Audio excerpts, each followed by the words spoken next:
Personally, I like to think of myself as an artist. I have an artist's soul, but I don't have an artist's talent. Historically, my background is very much the sort of typical economic structures.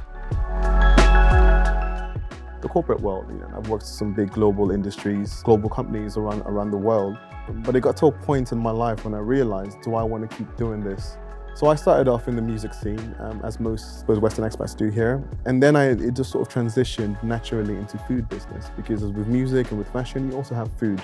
And similar to artists who come to Dubai and are inspired by Dubai, I was inspired by my environment as well. And so far, so good, everything is going well.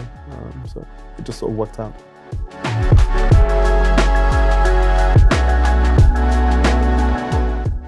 The IFC is quite an interesting place. Being an expat from the UK, you sort of look for links to home every now and then. And the IFC gives the feel of being in the city, back in London. You have the architecture that's very reminiscent of London architecture. It could be of any cosmopolitan city, to be fair. It could look like the city of New York, if you look at the architecture as well. So for me, when I do miss London, when I get the moments of missing the feel of London, I do like to come to the IFC. It's a little piece of home. It makes me feel like I'm in Canary Wharf or I'm walking through the city. If I want to have a coffee in any one of the coffee shops and then look out, you do get a sense of, this could be London City.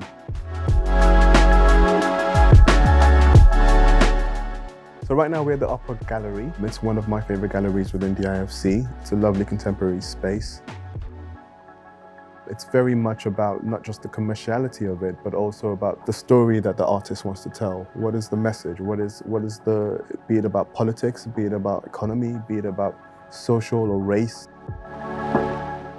Or if you leave here with a story, you leave here with a message, you leave here with something ethical and something that makes you ponder and question humanity and the world that we live in.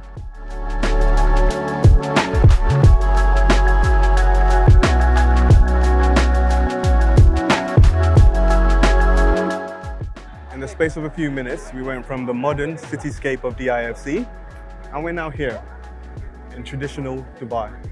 You have one of the well-known cafeterias serving some authentic sandwiches with some of the best tea karak you'll ever have. Karak is our local drink. So it's a traditional tea, a mixture of tea, milk and sugar. And it gives you a little bit of energy, and it's something that you share with friends and family, and it just makes you feel like you're home.